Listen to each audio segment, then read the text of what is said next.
It means keeping your skin clean, washing your hands regularly, not using solvents to clean your skin, not relying on a dirty old rag. It means keeping your skin healthy, checking your skin, telling your supervisor if you notice any changes, dealing with cuts and scrapes straight away. Remember, your skin is a protective barrier. If you look after it, it'll look after you. To keep yourself fit and healthy, the next thing you need to pay attention to after your skin is your senses. When you work in construction, your sight can get damaged. So can your hearing, so can your sense of touch.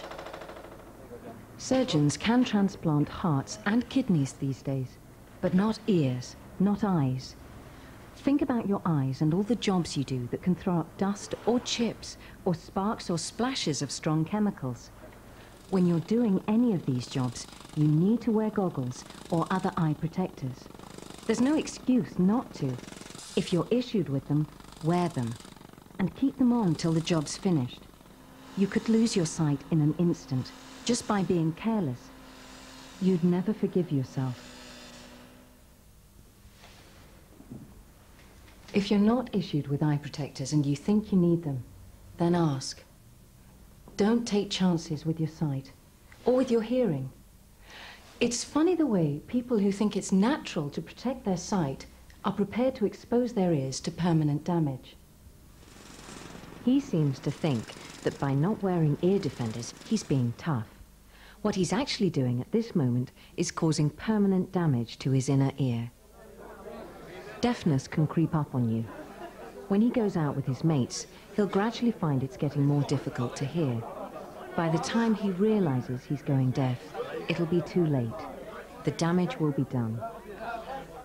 Ear defenders can protect your hearing, but only if you wear them. Like goggles, they only work when you've got them on. If you take them off for half an hour, you'll do your ears damage, even if you've been wearing them the rest of the day. As well as being noisy, some tools also vibrate. Concrete breakers, for instance, grinders, pneumatic drills. We now know that people who work regularly with powered tools like these risk damage to the fine blood vessels in their arms and hands. This can cause some very painful conditions, the most common being vibration white finger, also called blanching, or Raynaud's syndrome. About 1 in every 10 cases comes from the construction industry.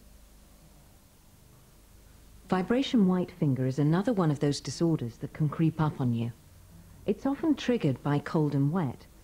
Eventually your sense of touch can go. You can lose the feelings in your fingers.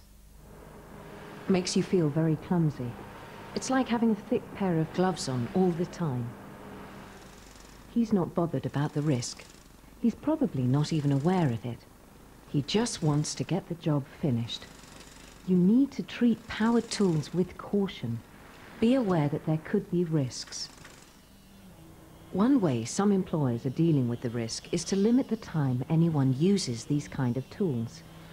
If you're given instructions on how long it's safe to use a particular tool, it's up to you to take notice. Talk to your supervisor about getting modern tools with better handles that reduce vibration. Don't just put up with using this kind of equipment for hours on end. Your health could be at stake.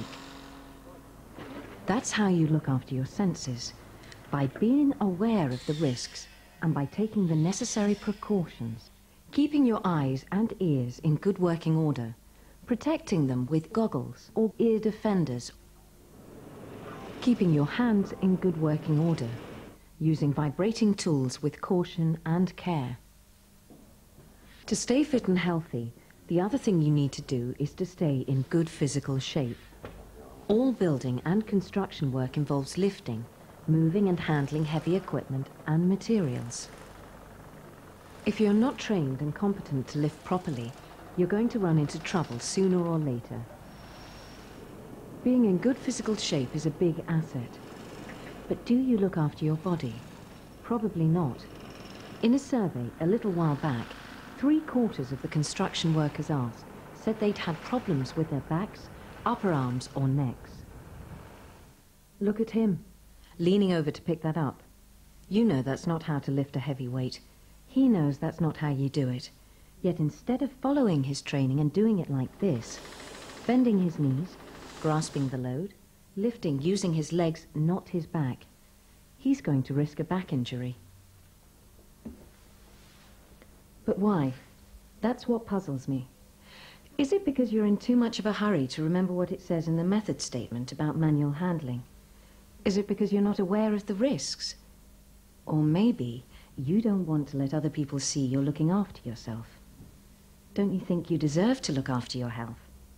Of course you deserve it. Your family certainly thinks so. These people didn't look after their health. They would have done, so they say, if only they'd known. Now you do know what the risks are, what you need to pay attention to stay fit and healthy. You don't have any excuses. You know what you have to do.